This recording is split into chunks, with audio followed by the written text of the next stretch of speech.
I've made a source code where you can host the customer panel on your own website.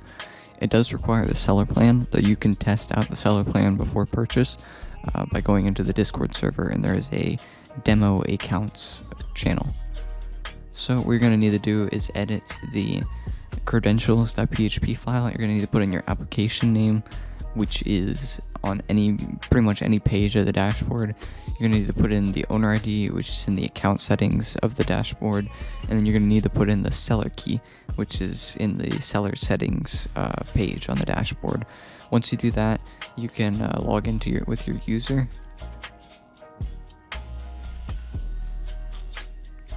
And then you have the same functionality that you have on the hosted one on the KeyAuth websites. You can reset the hardware ID.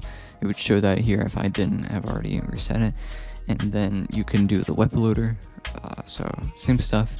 And then you can, of course, add more functionality that you want with contacting the seller API at docs.keyauth.win is all the documentation for the seller API.